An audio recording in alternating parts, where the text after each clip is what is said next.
Russia is doing the provocation. Member for Saskatoon West.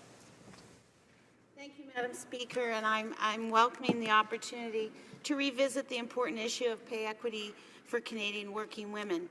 On May 20th, I asked the government when it would be introducing proactive pay equity legislation so that Canadian women could finally get equal pay for work of equal value and make inroads on closing the gender wage gap. The Parliamentary Secretary replied that she agreed that a wage gap in 2016 is unacceptable, and she went on to talk about a few things that might support women's labour market participation, and said that she looked forward to reviewing the report from the Special Committee on Pay Equity. But she did not answer my question. The Special Committee's report, entitled It's Time to Act, was tabled on June 9th, and just a few weeks ago on October 7th, the government tabled its response to that report, and their answer is not until 2018.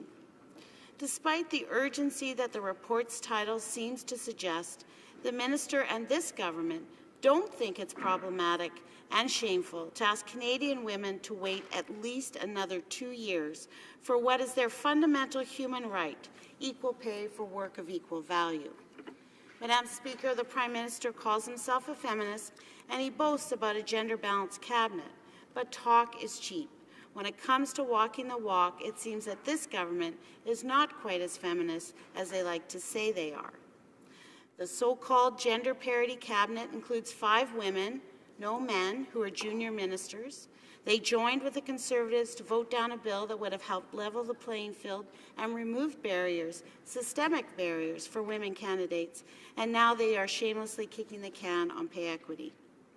Waiting another 18 months to even introduce legislation means that the government will be able to conveniently hold pay equity for ransom during the next election. Look, they'll say, we finally brought in legislation, but in order for us to actually make good on it, you'll have to re-elect us. Madam Speaker, this is the height of cynicism, and the Prime Minister and the Minister for the Status of Women should be ashamed of themselves. Pay equity was declared a fundamental human right in 1977. Madam Speaker, and today in 2016, we are still fighting to have our government enshrine this right in legislation. The Pay Equity Task Force conducted consultations and issued a report in 2004 that provided a roadmap for the government to act. Unfortunately, the Liberal government of the time declined to do so. 10 years of darkness for women's rights followed the fall of that Liberal government. But the optimism that came with the election 1 year ago of this Liberal government seems to have been misplaced when it comes to standing up for women's rights. This Liberal government likes to brand itself as a feminist, but given the chance to finally correct an injustice to women, they have also declined, or maybe just postponed. But justice delayed is justice denied, Madam Speaker. As Barb Byers of the Canadian Labour Congress and Robin Benson of PSAC, both witnesses who testified at the Special Committee on Pay Equity, said, countless women have died waiting for pay equity. How much longer do Canadian women have to wait? Women who worked at Bell Canada at Canada Post had to wait decades to receive their fair wages. Why won't this government do what is clearly right and bring in proactive pay equity legislation now? Why has it once again abandoned those women most vulnerable to exploitation? Indigenous women, women who are racialized, and those who work in non-unionized workplaces are disproportionately affected by the gender wage gap. Why does this government put equity and women's rights in Canada at the very bottom of their real change to do? The Honourable Parliamentary Secretary for Status of Women. Madam Speaker, I welcome the opportunity to participate in this adjournment debate on the issue of pay equity. Pay equity is defined as equal pay for work of equal value.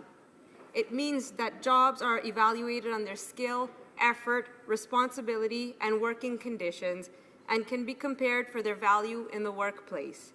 The gender wage gap is the broader issue of the difference between the total of what women earn in our country compared to men. The two are linked because addressing pay equity allows us to acknowledge the undervaluing of work traditionally performed by women and consider ways to address it. Pay equity, however, is only one part of the solution to the gender wage gap. It is a complicated issue with multiple causes and requires a multifaceted response. No single action by an individual, organization, or government will close the gender wage gap. It's going to take all Canadians working together to do this. The need for action is clear. According to Statistics Canada, a woman working full-time makes 73.5 cents for every dollar a man makes. The good news is that we know women are making incredible strides throughout society and economy. Yet even with this progress, the statistics tell us women are still concentrated in lower-paying sectors such as retail, healthcare, and social services. Women are also overrepresented in part-time work and are less likely to reach more senior-level positions. For all of these reasons, I I'm very happy to see that the Government of Canada has responded to the recent report from the Special Committee on Pay Equity. On October 5th, the Minister for the Status of Women, the Minister of Jobs, Workforce Development and Labour, and the President of the Treasury Board reaffirmed the government's vision that equal pay for work of equal value is a human right. Pay equity between men and women and fair treatment for all workers in their workplace without distinction based on sex is essential to promote growth and create a prosperous middle class. So here are the measures that the government is taking. First, the government will undertake major consultations and will produce a full study on pay equity. By the end of 2018, it will table a proactive law on pay equity applying to all federally regulated workplaces. This law will require that employers regularly examine and proactively examine their pay regimes to get rid of, to identify disparities in pay between men and women and take measures to eliminate them. The new pay equity regime will be rigorous and it will respect the needs of all workplaces under federal regulation, from the federal public service to small business. Thank you. Member for Saskatoon West. Thank you, Madam Speaker, and I thank my honourable colleague for her comments. And I certainly agree with her that the larger issue of the gender wage gap is complicated and complex. But that's not what I was asking. Today I was asking about pay equity legislation. And once again, we sort of see there's going to be some consultations. We're going to reaffirm, but no action for two years. The government really has provided no good reason and no real evidence for their 2-year timeline. There is no reason, not one single witness asked for the government to redo the 2004 task force.